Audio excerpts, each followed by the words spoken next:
you've been British. You know well the vampire tradition of Christopher Lee, of Peter Cushing, all the Hammer movies. Mm-hmm. Was there, or even David Bowie, was there a past vampire that you looked up to your character? I mean, I remember when I was doing the first one, the one movie I was really looking at was Nosferatu, because I wanted to get because the book was written to make Edward seem so attractive. Basically, I wanted to find like what's the worst way you can possibly play a vampire. And God, I've forgotten what his name is. There was the actor who played it, Klaus Kinski. Oh, Klaus Kinski. Yeah, and I think he did something kind of. There was something so alien about his performance. I mean, I really liked it. For my generation, he was known as Nastasia Kinski's father. Now that I know you've answered similar questions before, but now that the saga is about to end, do you feel more like, well, now I can go on with my life and do normal movies, not a mega phenomenon like this, or more like, God, I'll miss being part of something so big? Yeah, there's bits and pieces. I mean, you kind of, it's definitely a job when something gets really this big, because it feels like half of your involvement with the series is promoting it and kind of doing that aspect of it rather than just making the movie.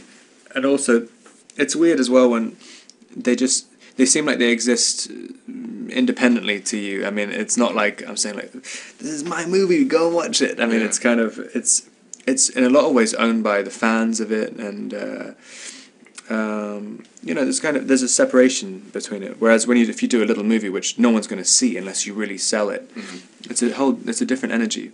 Mm-hmm. Do you think you guys have wrapped in almost 2 years now? Do you think, and you're still promoting it, the movie hasn't come out yet, do you think in a way the saga won't go away?